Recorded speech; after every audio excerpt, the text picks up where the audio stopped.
This is the moment Donald Trump's entire Iran strategy started falling apart in front of the whole world.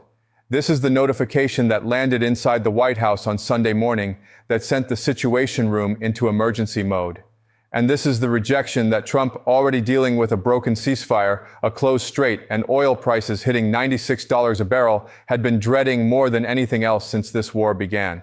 If you look at Islamabad's Serena Hotel right now, you will see something extraordinary. Roads locked down, security forces stationed every 50 meters. Pakistani authorities have restricted movement across the entire red zone of the capital, including neighboring Rawalpindi. The machinery of a major international peace summit is fully set up, staffed, and running. There is only one problem. As of Monday, April 20th, 2026, Iran has officially refused to show up. Iran's state news agency, IRNA, published the rejection without naming a specific official. The language was ice cold. Washington's demands were described as excessive, America's expectations were called unrealistic, and the U.S. naval blockade currently strangling Iranian ports was cited as proof that the United States had already broken the ceasefire before Iran ever had a chance to. In this deep dive, we are going to break down exactly what Iran's rejection means, why Trump's inner circle is in a state of visible panic, what is actually happening behind the scenes in Islamabad right now, and what the world looks like in 72 hours if this ceasefire expires with no deal on the table. Trump isn't just losing a negotiation. He is watching the clock run out on the most dangerous geopolitical gamble of his presidency, and Tehran just called his bluff. Go back to April 7th, 2026. Trump posted on Truth Social that the United States and Iran had agreed to a 2-week ceasefire. He called it a breakthrough. He said Iran would immediately open the Strait of Hormuz. He said peace was close. It was the kind of announcement that markets reacted to, that allies celebrated, and that gave exhausted populations across the Middle East a moment to breathe. The plan was straightforward. 2 weeks of ceasefire to allow diplomats to sit down in Islamabad, close the gaps, and produce a framework for a permanent peace agreement. The United States had already delivered a 15-point proposal to Iran through Pakistani intermediaries back in March. That proposal demanded an end to Iran's nuclear program, limits on its missile capability, permanent reopening of the Strait of Hormuz, and restrictions on Iran's support for armed groups across the region. In exchange, America offered sanctions relief. Iran rejected every point of it. In its place, Tehran issued a 5-point counter-proposal. Iran demanded an immediate and complete end to all U.S. and Israeli military attacks, security guarantees against future aggression, war reparations for the destruction caused by American and Israeli strikes, and most provocatively of all, international recognition of Iranian sovereignty over the Strait of Hormuz. The gap between the two proposals was not a negotiating distance. It was a canyon. But Pakistan brokered a fragile agreement anyway. The ceasefire went into effect on April 8th. J.D. Vance flew to Islamabad on April 11th with Steve Witkoff and Jared Kushner. Iran sent its parliamentary speaker, Mohammad Bagher Ghalibaf, as chief negotiator. For 1 week, the world watched as two sworn enemies sat across a table in a Pakistani government facility and tried to find common ground. 21 hours of talks produced no agreement. Vance walked out on April 12th. The United States imposed a full naval blockade of Iranian ports within 24 hours. That is the trap Trump built for himself. He announced a ceasefire based on conditions Iran had not agreed to. He celebrated a peace that had not been made. And now, with 3 days left on the clock, Iran has looked at the empty room in Islamabad and officially said no. At approximately 9:45 p.m. local time, on Saturday, April 18th, Iranian gunboats belonging to the Revolutionary Guard opened fire on a tanker attempting to transit the Strait of Hormuz. The British military's United Kingdom Maritime Trade Operations Center confirmed the attack. The tanker and its crew were reported safe, but at least 2 other vessels were hit by projectiles during the same window. While Iranian gunboats were firing on tankers in the strait, Trump was at a White House event where reporters tried to ask him directly what was happening. He declined to answer questions about Iran. He said only, "We have very good conversations going on." He said Iran had gotten a little cute.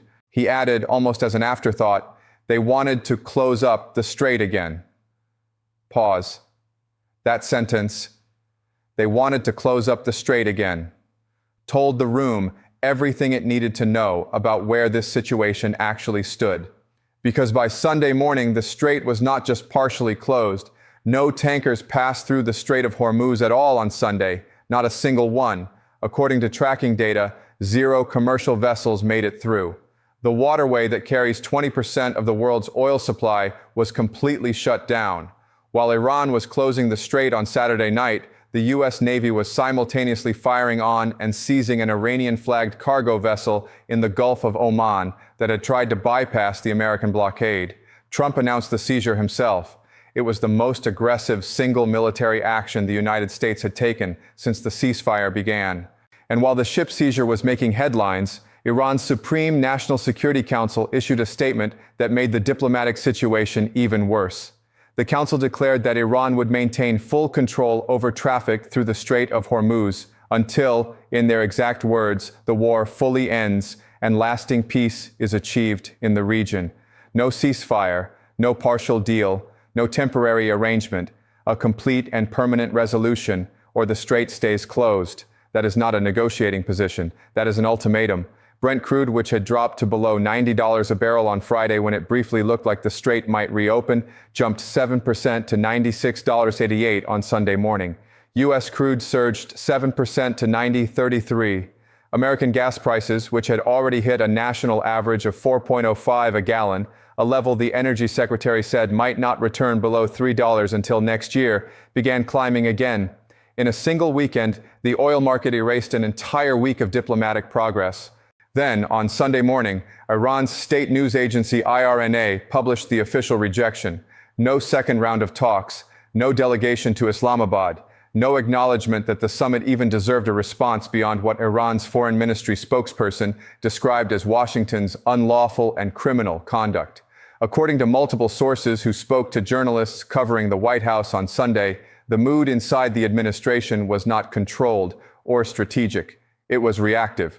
Trump had woken up to a Truth Social notification that Iran had fired on ships, a market alert showing oil spiking 7%, and a wire report from IRNA saying Tehran would not be sending a delegation to the talks he had already publicly announced. 3 senior officials described the president as visibly agitated. His eyes moved constantly between the television screens in the dining room and his phone. He kept asking the same question to everyone who entered the room. Why aren't they coming? Staff members gave varying answers. None of them satisfied him. Trump's social media output on Sunday told the story that his press office was trying to manage. He posted, "Iran decided to fire bullets yesterday in the Strait of Hormuz, a total violation of our ceasefire agreement. That wasn't nice, was it?" The tone was somewhere between frustrated and genuinely bewildered. A president who had announced a peace deal 2 weeks ago was now publicly complaining about bullet fire in the same waters he said would be open. Sources inside the National Security Council told reporters that there were 2 active arguments happening simultaneously inside the administration. One faction was pushing for immediate military escalation, a targeted strike on Iranian naval infrastructure to demonstrate that America's blockade was not symbolic. The other faction was urgently trying to keep the Islamabad channel alive, arguing that once Pakistan's mediation collapsed, there was no other diplomatic architecture to fall back on. A senior State Department official, speaking anonymously to the Associated Press, put it bluntly, "We are running out of runway. If Iran does not send a delegation by Tuesday, we are not looking at a delayed peace process. We are looking at the end of one." Pakistan, caught directly in the middle of this, was operating in full emergency mode. General Asim Munir had just completed a 3-day visit to Tehran, presenting Pakistan's latest bridging proposals to Iran's Supreme National Security Council. The council said the proposals were under review. That answer, under review, was not a yes. But it was also not the formal rejection that IRNA published, which means there are 2 different signals coming out of Tehran simultaneously. One from the political establishment saying no. One from the security establishment saying maybe. Follow Iran's logic, and everything about this rejection makes complete sense. Tehran is not refusing talks because it wants more war. Iran's economy has been bleeding at $400 million every single day under the American naval blockade. Iran's rial has lost 15% of its value in 6 weeks. An estimated 158 million barrels of Iranian oil are stranded at sea on tankers that cannot reach buyers.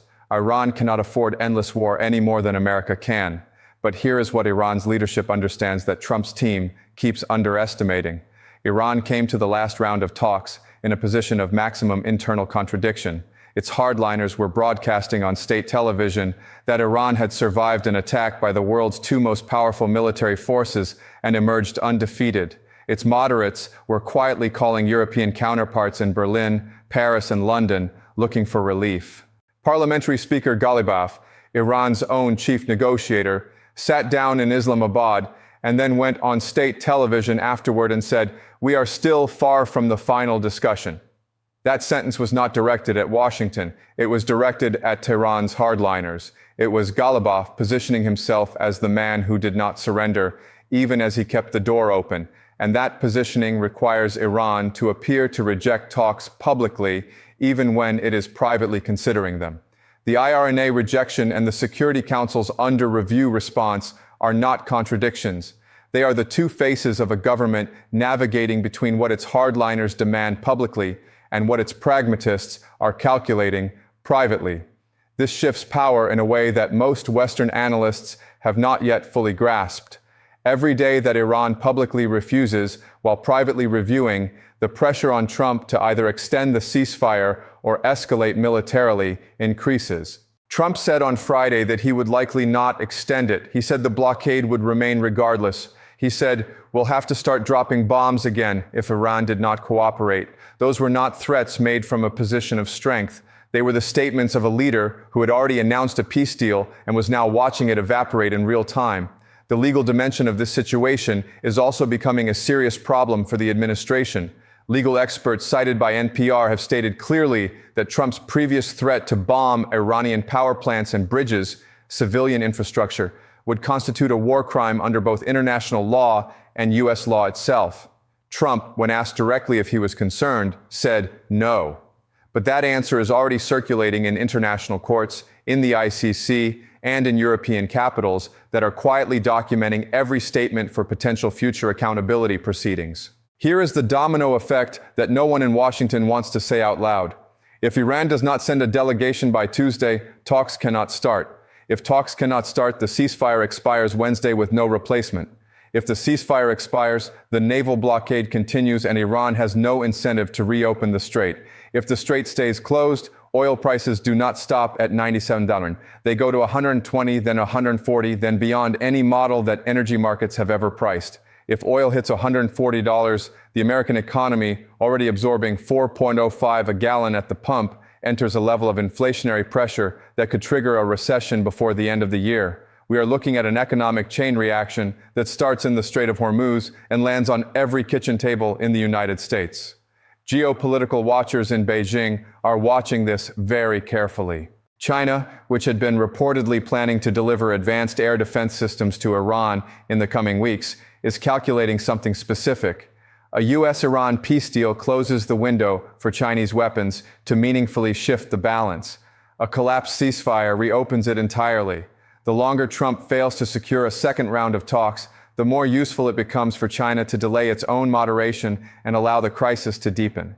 While Trump was posting on Truth Social on Sunday, Iran's foreign minister was simultaneously calling counterparts in European capitals. And while the American blockade was seizing Iranian ships in the Gulf of Oman, Pakistan's foreign minister was on calls with Iranian, Turkish, and European officials trying to construct an emergency bridge that could get Tehran to Islamabad before Wednesday. Two completely parallel diplomatic tracks, one escalating, one de-escalating, running at the same time, with the ceasefire clock ticking through both of them. CENTCOM confirmed on Sunday that 23 ships had already complied with blockade orders to turn around since the naval operation began. The U.S. military is now reportedly preparing to board Iranian-linked oil tankers and seize commercial vessels in international waters in the coming days, according to the Wall Street Journal. Each seizure is another provocation that gives Iran's hardliners more ammunition to block the moderates from returning to Islamabad. The coalition that enabled the first round of talks is also showing visible strain. Pakistan's neutrality, the foundation of its entire mediating role, was already challenged when its defense minister called Israel evil and a curse for humanity on social media. The Israeli Prime Minister's office responded that this was not a statement that could be tolerated from a government claiming to be a neutral arbiter. A mediator who has lost one side's trust cannot close the gap between two enemies. The closed strait is not just a waterway. It is a mirror. It reflects exactly how much trust is left between Washington and Tehran, and right now that mirror is showing nothing but empty water and anchored tankers going nowhere. Trump wanted to be the president who ended the Iran war. He announced the ceasefire as if it were already a peace deal. He stood at the podium and said the deal was done before the deal was done.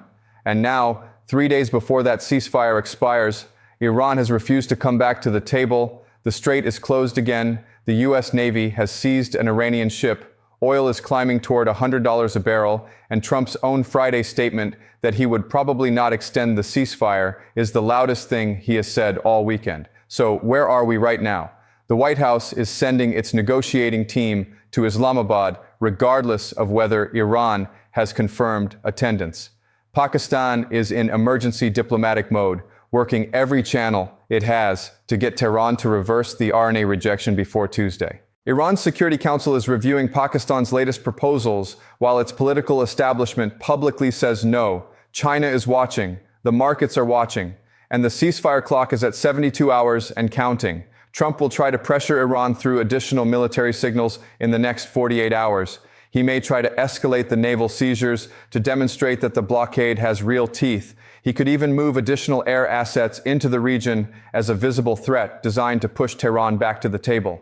But what cannot be undone is the IRNA rejection. Once a government officially says no through its state media, reversing that position requires either a face-saving formula that makes the return look like Iranian strength, or a collapse of the hardliners inside Tehran that nobody on the outside can engineer. The empty hotel rooms in Islamabad are the story right now, not the threats, not the ships, not the social media posts. Two delegations were supposed to sit across from each other and find a way to end the most dangerous regional war in a generation. One is there, one is not. Subscribe now.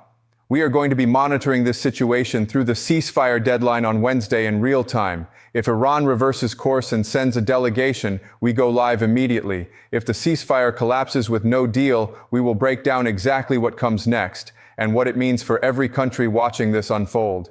This is not routine. This is the moment everything either pulls back from the edge or goes over it. Watch closely. Stay with us.